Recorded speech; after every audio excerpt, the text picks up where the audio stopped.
और ग्रीनलैंड में क्या है? ग्रीनलैंड के अंदर आयरन है, डायमंड्स हैं, टंगस्टन है और यूरेनियम है और साथ में रेयर अर्थ मटेरियल और तेल भी है और कई बिलियन बैरल्स तेल भी वहां पे है। तो कहीं ना कहीं उनको लग रहा है कि मुझे ये नेचुरल रिसोर्स को लेना है, तो बहाना क्या ले रहे हैं कि रशिया और चाइना उसको ले लेगा अगर मैं नहीं लूंगा। अरे आपके इसी एक्शन की वजह से तो नाटो आज दरार पड़ गई है, नाटो के अंदर टूट रहा है नाटो, और रशिया और चाइना को सबसे ज्यादा फायदा हो रहा है। तो कहीं ना कहीं जो उसका बहाना है कि रशिया और चाइना को कंट्रोल करने के लिए ग्रीनलैंड को ले रहा है, क्योंकि वहां पे जीआई यूके करके गैप है।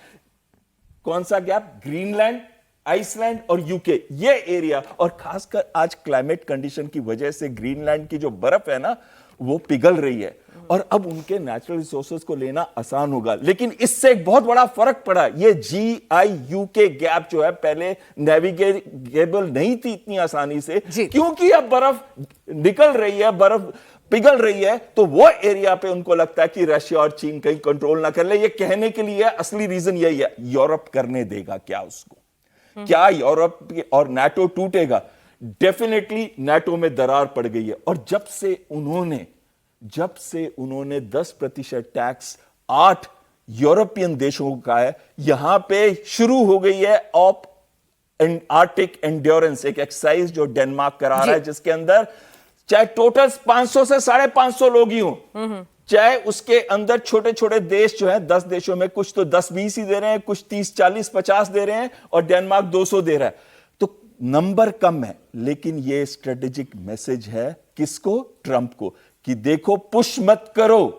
और यही स्टेटमेंट आ रही है यूरोपियन यूनियन से, उर्सुला से, यही स्टेटमेंट यूरोपियन कमीशन से आ रही है, सब जगह से यही स्टेटमेंट आ रही है।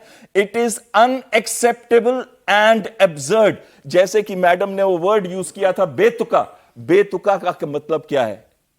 एब्सर्ड, इंग्लिश में उसको कहते हैं एब्सर्ड। इसका मतलब है यूरोप को लग रहा है कि आज अगर ग्रीनलैंड वो लेते हैं तो वो टेरिटोरी किसकी है? डेनमार्क की।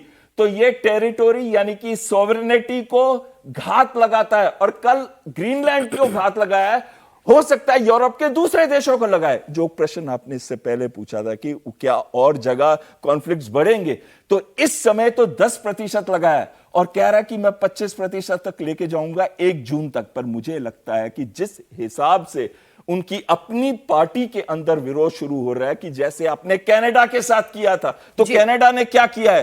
कनाडा ने आज 100% टैक्स जो था ना इलेक्ट्रिक व्हीकल्स का, उसको रिड्यूस करके 6.1% पे लेके आए हैं। 49,000 इलेक्ट्रिक व्हीकल्स के लिए। क्या होगा उनके दोस्त इलॉन मस्क का, जबकि गाड़ियां जो इलेक्ट्रिक व्हीकल्स आएंगी चाइना से वो उससे भी सस्ती होंगी। और चाइना ने क्या किया? उनके फार्मर्स की मदद की, जिसको हिट किया था ना किसने? ट्रंप ने। तो अब नुकसान क्या हो रहा है?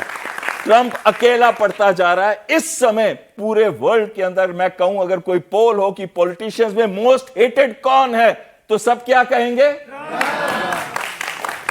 चलिए भाई, हेट्रेड ट्रंप की हो ना हो, लेकिन फिलहाल ट्रंप जो है वो सरदर्द सबके लिए अमिताभ जी जरूर बने हुए हैं। और हम ये मान लें कि अमेरिका का राष्ट्रीय अध्यक्ष, जिसके पास इतनी ताकत है, एक पूरा पैनल है, हालांकि वो खुद ही कहते हैं कि भाई मैं किसी से कन्विंस नहीं होता, कोई मुझे कन्विंस नहीं करता, मैं खुद ही को कन्विंस करता हूं। यानी वो खुद ही एक तरह से मान रहे हैं मैं अपनी ही सुनता हूं। क्या वो इतना बेतुका आदमी हो सकता है कि अपने बयानों से पलट जाए? एक बार नहीं, कम से कम मतलब 20 बार ये कह दे कि मैंने भारत और पाकिस्तान के बीच सीज फायर कराया, मखौल उड़वाता है, लेकिन फिर भी कहता है। जब मन आता है ईरान को कहता है कि मैं अपनी टास्क फोर्स भेज दूंगा, डेल्टा फोर्स भेज दूंगा, बॉम्बर्स भेज दूंगा, खत्म कर दूंगा, फिर कहता है नहीं नहीं वो मेरी बात मान रहे हैं, पैचअप हो गया है।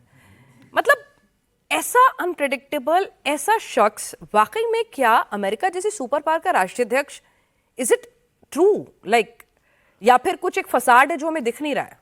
नहीं, कोई फसाड नहीं है। देखिए, अमेरिकन का जो ह्यूब्रिस है, ऐंठन है, उसको ट्रंप रिफ्लेक्ट करते हैं। अगर आप अमेरिका जाएं, सर ऐंठन से ज्यादा पागलपन है अपना नोबेल प्राइज दे दो मुझे।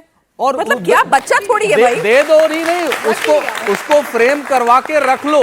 हाँ, उसको फ्रेम करवा के अपने पास रख लो, फोटो ऐसे खिंचवाओ जैसे उसे ही मिला हो। मतलब बच्चा थोड़ी है कि मतलब मुझे टॉय चाहिए तो चाहिए।